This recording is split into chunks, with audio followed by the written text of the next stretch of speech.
दोस्तों हम आज के इस इम्पोर्टेंट वीडियो को शुरू करें उससे पहले आप भारत की देशी कंपनी ज़ूहो के लिए कमेंट बॉक्स में जय हिंद जरूर लिखिएगा। बड़ी खबर यह है कि जहां कुछ दिनों पहले ज़ूहो ने अराटाई नाम के एक चैटिंग एप्लीकेशन को लॉन्च किया था, अब उन्होंने अपने एक AI बेस्ड प्लेटफॉर्म को भी लॉन्च कर दिया है, जहां पर इसका इस्तेमाल बिजनेस से लेकर के हर तरीके के कम्युनिकेशंस में किया जा सकता है। और ज़ूहो की ये तैयारियां साफ दर्शाती हैं कि आने वाले समय में भारत ग्लोबल वर्ल्ड को टक्कर देगा, यानी कि अमेरिका के उन सभी बड़े बड़े दिग्गज जो कि आज डिजिटल वर्ल्ड पर अपना कंट्रोल करके बैठे हैं, उन सबको टक्कर देने की तैयारी में है भारत की ये एक अकेली कंपनी। दूसरी खबर अमेरिकी डॉलर और भारतीय रुपए से है, जहां पर अमेरिका ने अब डॉलर की प्रिंटिंग को और बड़े स्केल पर शुरू कर दिया है और काफी बड़े अमाउंट में भारत भेजा जा रहा है। तीसरी अपडेट भारत अमेरिका से है, जहां पर H1B वीजा पर फीस बढ़ने के बाद करीब 7 देशों ने भारतीय टैलेंट को इनवाइट किया है। लास्ट बहुत ही इंपॉर्टेंट अपडेट WTCA से सामने निकल के आ रही है, जिन्होंने भारत को लेकर के कुछ नई डिटेल शेयर की हैं। जानते हैं आज की इस वीडियो में सारे इंपॉर्टेंट अपडेट डिटेल्स में। यदि आपको हमारा काम पसंद आए, वीडियो को लाइक, चैनल को सब्सक्राइब जरूर कीजिएगा, क्योंकि आपका छोटा सा काम आप तक ये जरूरी खबरें लाने में हमारी बड़ी मदद करता है। तो सबसे पहले भारत के अंदर काम कर रही स्वदेशी कंपनी ज़ूहो की बात की जाए तो उन्होंने एक बार फिर बड़ा कमाल कर दिया है। आपको याद हो कुछ दिनों पहले ही खबर सामने निकल के आई, जहां पर ज़ूहो की तरफ से अराटाई नाम का एक ऐप लॉन्च किया गया, जो कि व्हाट्सएप को कड़ी टक्कर दे रहा था। अराटाई को प्रमोट करने के लिए सरकार भी आगे आई। सरकार के साथ एयर आनंद महिंद्रा जैसे उद्योगपति भी इसकी चर्चा कर रहे थे। अमेरिका और बाकी विदेशी कंपनियां से भारत की निर्भरता को कम करने के लिए ज़ूहो की तरफ से इसकी तैयारी शुरू की गई। और सबसे बड़ी बात यह है कि कुछ ही वक्त के अंदर इस एप्लीकेशन ने भारत के अंदर बहुत ज्यादा लोकप्रियता हासिल कर ली है। इसलिए हम आपसे भी रिक्वेस्ट करेंगे कि आपको भी स्वदेशी कंपनियों का साथ देना चाहिए, ताकि वो इसी तरीके से आंधी की तरह हैं और आंधी की तरीके से वापस ना जाएं, क्योंकि ये पहली शुरुआत नहीं है। इससे पहले भी व्हाट्सएप को टक्कर देने के लिए भारत में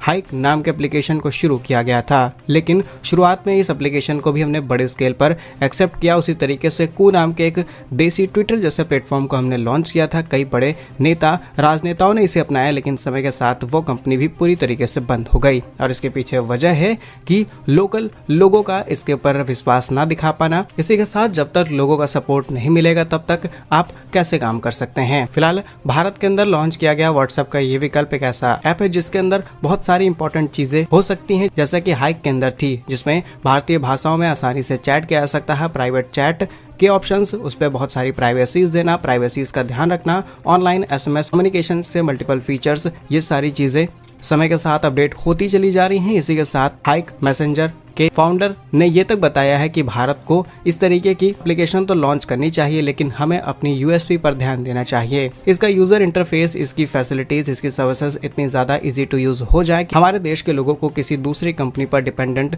ना होना पड़े। असल में व्हाट्सएप एक ऐसा जरिया है जिससे हम ज्यादातर अपने देश के ही लोगों से कनेक्ट करते हैं। अब ऐसा नहीं कि गूगल या फिर यूट्यूब जैसा है कि हमें इंटरनेशनली बहुत सारी चीजें कनेक्ट करनी पड़ती हो, ज्यादातर चीजें देश के अंदर होती हैं। तो जब देश के अंदर ही देश के लोग ही कम्युनिकेट कर रहे हैं, तो हम क्यों किसी विदेशी कंपनी का इस्तेमाल करें। लेकिन अमेरिका का मुंह जलाने के लिए ये खबर क्या कम थी कि ज़ूहो ने एक और बड़ी अनाउंसमेंट कर दी, जहां पर ज़ूहो की तरफ से एक और नया प्लेटफॉर्म लॉन्च किया गया है, जहां पर AI वर्कप्लेस कोलैबोरेशन प्लेटफॉर्म वानी लॉन्च किया गया है, जो विशेष रूप से छोटे और मीडियम बिजनेसेस के लिए डिजाइन किया गया है। यह प्लेटफॉर्म टीम की मॉनिटरिंग बहुत परफेक्ट तरीके से करता है। बहुत सारे थॉट शेयर करना हो, प्लानिंग करनी हो, प्रॉपर मैनेजमेंट, ये सारा काम इस एप्लीकेशन के जरिए किया जा सकता है। अगर हम कुछ पॉइंट्स में ज़ूहो के इस नए ऐप की डिटेल्स आपको बताएं तो इसका सिद्धांत ये है कि इस प्लेटफॉर्म का इस्तेमाल करते हुए बिजनेस को विजुअलाइज किया जा सके, कोलैबोरेट किया जा सके और उसे एग्जीक्यूट करने में दिक्कत ना हो। यानी कि बहुत सारा ऐसा काम जिसे हम एनालाइज नहीं कर पाते हैं as a help of human, उसे ये आसानी से और ज्यादा इनहेंस कर पाए। इसके अलावा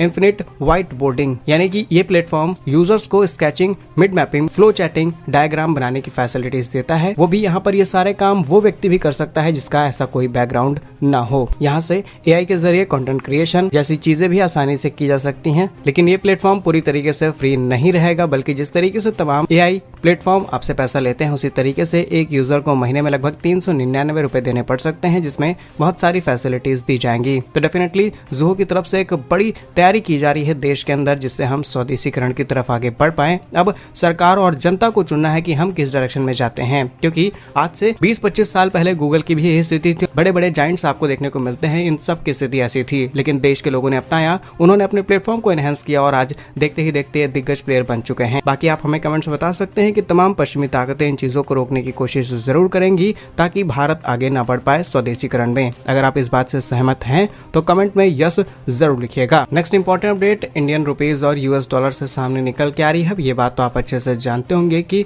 कंपेयर विद यूएस डॉलर भारतीय रुपया लगातार गिरता चला गया, लेकिन टैरिफ की वजह से ट्रंप को भी नुकसान हो रहा है। और सबसे बड़ी बात कि दुनिया भर के जितने भी विदेशी मुद्रा भंडार हैं वहां पर डॉलर को बहुत कम इंपॉर्टेंस दी जा रही है। ज्यादातर देश दूसरे देशों की करेंसी या फिर एक ऐसे देश की करेंसी को अपनाना शुरू कर चुके हैं जहां पर स्टेबल गवर्नमेंट है और कोई ऐसा व्यक्ति नहीं बैठा है जो किसी भी देश पर किसी भी तरीके का टैरिफ इंपोज कर दे। इसके अलावा सबसे इंपॉर्टेंट चीज है गोल्ड, और दुनिया ने गोल्ड में इन्वेस्ट करना शुरू कर दिया है। अब ऐसे में डॉलर की वैल्यू डिक्लाइन होगी तो डेफिनेटली डॉलर पर और ज्यादा खर्च किया जाएगा। और अमेरिकी अर्थव्यवस्था को ठीक करने के लिए पहले तो शटडाउन किया गया और अब मंदी से बचने के लिए अमेरिकी डॉलर की ताबड़तोड़ छपाई शुरू हो चुकी है। इससे वैश्विक फाइनेंशियल स्ट्रक्चर को बदलने की तैयारी है और इसका सबसे ज्यादा असर भारत जैसे उभरते देशों पर पड़ रहा है। और इस पर एक बहुत ही अच्छा स्टेटमेंट सामने निकल के आया है विजडम हैंज के संस्थापक अक्षत श्रीवास्तव की तरफ से, जिन्होंने सोशल मीडिया प्लेटफॉर्म एक्स पर पोस्ट करते हुए लिखा है कि और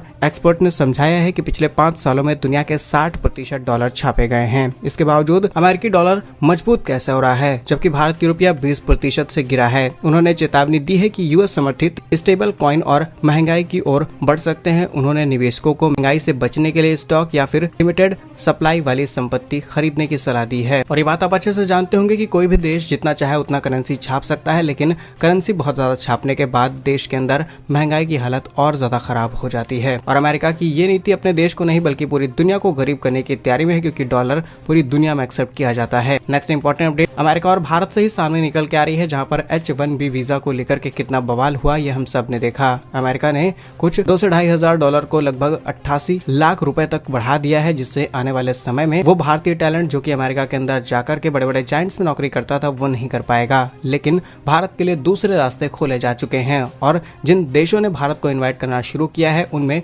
बहुत ही एडवांस यूनिवर्सिटीज भी शामिल हैं। रिपोर्ट्स के मुताबिक आईटी हब यूरोप का देश फिनलैंड, दुनिया के दूसरे टॉप यूनिवर्सिटीज में शामिल वाला देश ताइवान, कनाडा, जर्मनी, यूके, दक्षिण कोरिया और चीन ने जम करके भारतीयों को वीजा देने के प्रोसेस को शुरू कर दिया है। इसमें भारत के आईटी, मेडिको और अन्य साइंस प्रोफेशनल्स को अपने देश के अंदर इनवाइट किया जा रहा है। उन्हें किसी भी तरीके के H-1 वीजा की जरूरत नहीं है, वो फैमिलीज के साथ आ सकते हैं बहुत ही लिमिटेड प्राइस पे करके। और आपको बता दें ताइवान भारत के लिए एक बहुत अच्छा ऑप्शन हो सकता है, बिकॉज AI एक्सीलेंस से लेकर के सेमीकंडक्टर कोर्स में ताइवान की 15 से भी अधिक यूनिवर्सिटीज इस महीने भारतीय छात्रों को लाने का फैसला कर चुके हैं। कैंपस से सिलेक्शन होगा, यानी कि टॉप IITs, बहुत सारे NIT से डायरेक्टली सिलेक्शन होगा और ये स्टूडेंट्स डायरेक्टली इन देशों के अंदर जाकर के नौकरी कर सकते हैं जिनका विदेश में रहना और वहाँ के इन बड़ी बड़ी कंपनियों में काम करने का सपना है। और इससे ट्रम्प का भी भ्रम टूटता है, उन्हें लगता है कि वो अपने देश के लोगों को रोजगार देंगे। देखिएगा आने वाले समय में ऐसा ही होगा कि ये जो भारतीय टैलेंट दूसरे देशों में जाएगा, ट्रम्प इसे अपने देश में लाने की पूरी कोशिश करेंगे। बाकी क्या कुछ सोचते हैं आप इन सभी खबरों पर कमेंट्स में अपनी राय जरूर बताएं। भारत कैसे ही वीडियोस पाने के लिए वीडियो को लाइक, चैनल को सब्सक्राइब जरूर करें। वंदे मातरम।